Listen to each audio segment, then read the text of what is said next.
So we left off at the point of where we need to start getting the camera ready. Now the board camera is going to come with the outer frame, of course, depending on which one you buy. I prefer the 600 TVL. There's no latency and has a good lux rating for at nighttime. You turn on wide dynamic range and you can usually get some pretty good night flying with it, as long as you have some sort of other light in the area. It doesn't have to be super bright, but as long as you have some light, then it's okay. You're going to want to clip off this outer ring of most of the board cameras that are out there, and I just use my little snips that we used earlier. You just have to I go to the first line of it, and then I can cut it there, and then I come to this one and cut it there, and just go all the way around and trim it down, and then it's pretty simple. The flip these around and get it here. I can clip it there, and it's pretty simple. We got one more cut after that, and right there. All right, so that's how you're going to want to trim up the camera, and then you got a nice little framed area, and then that's going to be what fits your whole camera plate. Now with the camera plate, obviously you need to have these pieces up and down. My specific camera, I know already where the up and upright is, and generally that's this way with the crystal down. I don't know how yours will be. Also, this is a bigger lens. This is the 2.1mm lens. Some people just like to stick with the 2.8. That's fine. Now, the hardware that's intended to be used with the camera are going to be these ones here. I don't remember what size these are. I'd have to look at the packaging to really get it. And what you'll notice is that there are two different lengths. There's a long one and a short one. The long ones are for the top, the short ones are for the bottom. And what that's going to allow you to do is get an angle on it. And then you can also increase that angle even more by using the second position on the top plate. When you get there, you'll have two positions. This is straight up and down, and that's going to tilt it back. I think we calculated it to be about an additional 10 degrees. So whatever you get built into the camera plus that is what you're going to end up with. Now, to start with this, what I like to do is I start with the okay, what I discovered was these were just a little too tight, which is fine. Just means it was a good clean cut that we were expecting the tooling to give us a little bit more space, but they just had a nice sharp bit. So what I like to do is I either take an X-Acto. I can't find my file. I have a little file that I can put in there, and then I'll take it away right away. It's pretty easy to do. I just take this X-Acto. You'll probably wear your blade out, but I have hundreds of these blades, so it really doesn't bother me to use the blade to cut this. And you just kind of got to cut away the most outer edge of it. These the inner area here doesn't really matter. You're not going to have a screw in there, so just as long as you get this back part, as you can see, that fits in there nicely now. So go ahead and do that to all four of them, and then I'll put the screws in. Alright, so what I went ahead and did, I got all four of my bolts on. I Loctite the nuts on there with blue Loctite. Never use red, you're never going to get the red off. Then on the top, I got the first nut there, and then I use a second nut about halfway down the bolt. This way it'll work as a stopper. I can slide the camera on. As the camera slides on, it stops there, and I can push the bottom, and that's going to cause the camera to tilt. Then later, if I want more tilt, then on the top plate has two positions for the camera. You use the rear one, and it's going to give you even more extreme of an angle. So right now I'm just going to go ahead and put the camera on with it where it needs to be here, and then worry about the rest later.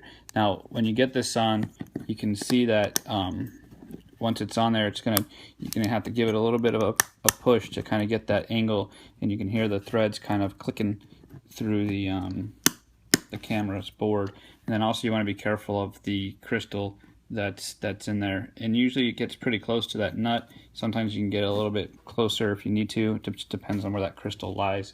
And then once you have that, you just kind of want to make sure that it's even on the bottom there, and that way you don't have a crooked, you're not flying crooked. So that looks, this can go in one more click. Alright, just have to bust this out once. Alright, so that's that. Then what you're going to want to do is just put a dab of Loctite on it again, because if you don't, these will come off, and that would stink. Alright, so once you do that, put your little nut on the back. Again, you can usually just rely on the Loctite, use your fingers and rely on the Loctite. It's normally what I'll do, and it's normally not a problem. But you got to be careful again, because there's all these little caps that are going to be right next to these nuts. So if you get it too close, you're going to be in a bad position when it comes time to use the camera, because you're not going to have any video because you've broken off some of the caps. And then we'll go ahead and do the bottoms. Now also with the bottoms, it's going to be pretty tight on the, depending on your camera, it might be tight on this, and if it is, like in the case of this one, this camera has been, looks like it's a little bit different than the normal camera that I use. You put this one on here.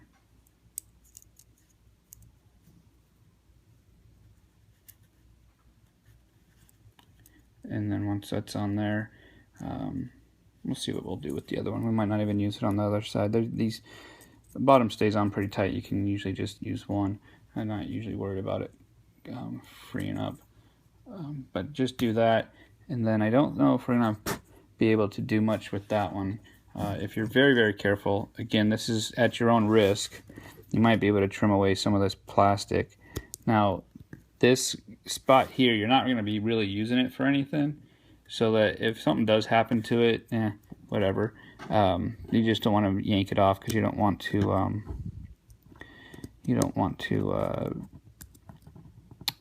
damage any other board. But as far as the harness being utilized, you won't be utilizing it for our purposes. But it looks like the plastic's pretty soft, so you just got to be careful when you're going all the way through that you don't hit some of these caps off. Let's see if this will be enough. And it doesn't appear to have been enough. Oh, there it goes. It's kind of working its way down. And it's kind of stuck there. It's not really worth the fight. I'm just going to go ahead and let's see if we can take it down some more.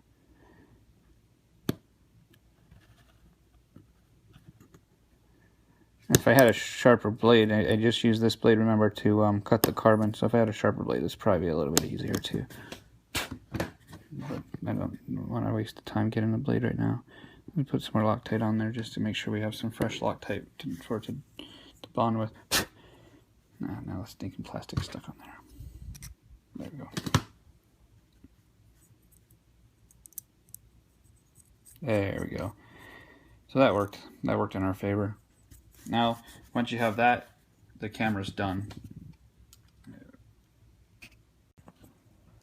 Alright, so the camera's done, and now we're ready to move on to positioning it on the board, on the PDB. Now the PDB we have taken the traces out of the middle of the PDB, and that way we don't have to worry about the board scratching away any of the trace and causing problems with the carbon fiber conducting any ground or anything. So we'll put the camera back down here, and then I'm gonna set the camera in to its holes. Now you can see there that with that being parallel with the stands, I got a little bit, and then I can actually get just a little bit more of an angle if I use the top plate of the board to create that angle. So now what we're going to want to do is, I just got the Ninja board just resting there for now. You don't need to have that there, but anyways, so now what we're going to do is the camera pads that are right on the front here. So you have 3 pads there, and you're going to utilize the yellow, black, and red cable that comes with your camera. Now, I know that I've seen some of the cameras now coming with a different output, like it has like a white, black, and red, and the polarities of those are different than what we normally see. So just be very careful if that's one of the cameras that you have. Check the polarity before you go and install it, because like I said, that has been a problem. So what we'll do is go ahead and flux these pads up. Grab my soldered iron, and then just dab this down, dab that down, dab that down. Now what you're going to want to do is just kind of test fit this harness with the camera, and then you'll know exactly how long you need these cables. And so set that where it needs to be, and then I would make sure that the cables come from the inside facing out, like that. If you have them this way, if you're running a 6-inch prop, the props are really close, and you want to make sure that you got your cables just going that way. And give yourself some room. It doesn't have to be like super tight. You can make that. Give yourself a little bit of slack there. Like that's probably what I'll do, is about that much slack, and that should work out pretty well. Cut them here, and then let's see, this is pretty thin wire. Move the camera out of the way. So a lot of times this wire you can just stick in your fingers, and you can clip it off with your fingernails, just because it's pretty thin.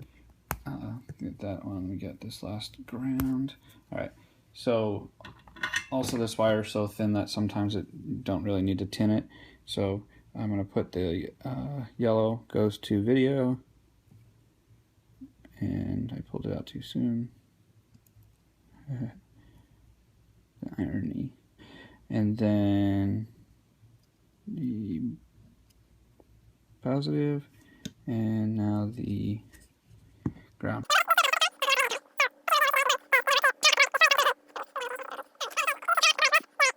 And check the output voltage of this pad with your voltmeter. Make sure that you have the proper voltage for your camera. It should be at 12 volts, but it's not a guarantee. And there you have it. That's how you're going to install your camera pads. Now, that should be it from there. Now you're going to want to, sorry, I dropped the camera. Now you're going to want to start working on the video transmitter and the placement of it.